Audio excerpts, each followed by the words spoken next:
Subscribe کیجیے ہمارا channel اور دبائیں اس بیل آئیکن کو تاکہ آپ کو ریگولر نوٹیفیکیشن اپڈیٹس مل سکیں۔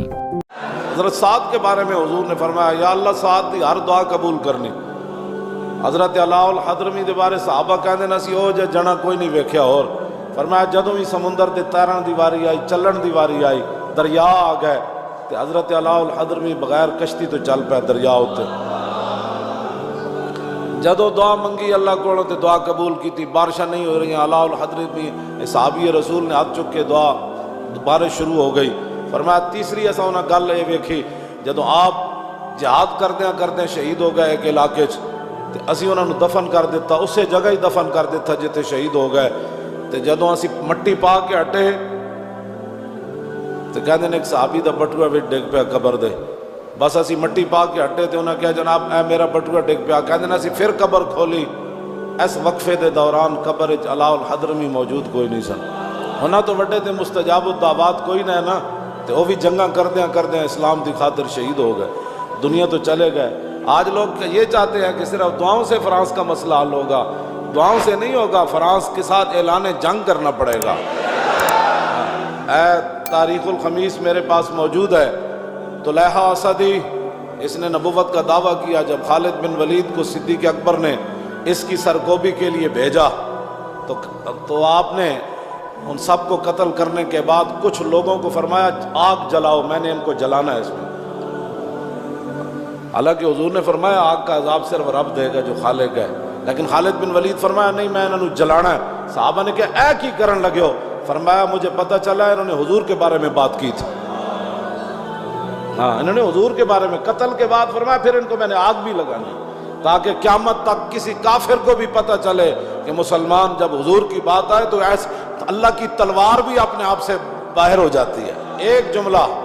ایک جملہ صرف، مالک بن نویرہ کو حضرت خالد نے قتل کر دیا، یہ کلمہ پڑھتا تھا،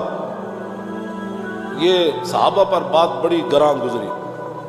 اتنی گراں گزری کہ حضرت عمر اپنے آپ سے باہر ہو گئے۔ حضرت صدیق اکبر کو فرمایا اس کو معزول کرو، اس کو واپس بلاؤ، اس نے ایک مسلمان کو قتل کر دیا۔ صدیق اکبر پھر صدیق اکبر سن،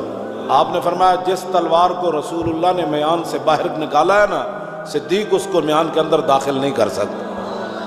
حضرت خالد کو پیغام بھجوایا، فرمایا کہ فوراً مدینہ پاک آؤ، صحابہ کو آپ کے بارے میں بڑے جو ہے وہ تحفظات ہیں۔ جب خالد بن ولید داخل ہوئے نا تو امام نے لکھیا آپ دی پگڑی وچ خون آلود تیر موجود سن۔ امام نے لکھا کہ صدیق اکبر دا دبدبا نہ ہوندا نا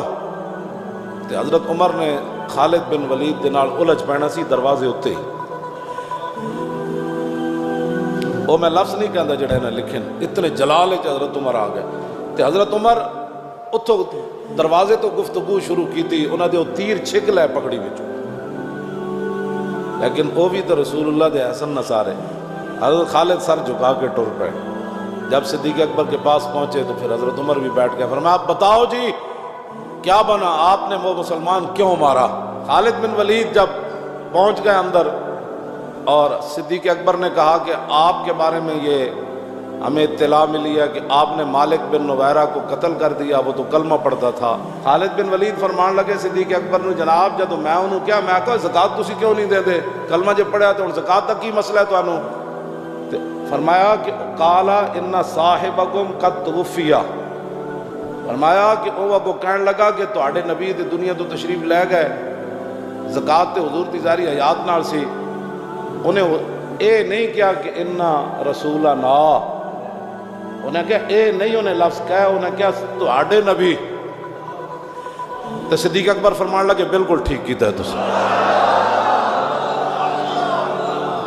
ایتھے تے قوم تے نا نال فرق ہو جاندا تے قوم تے نا نال فیصلے افضل الخلق بعد الرسل۔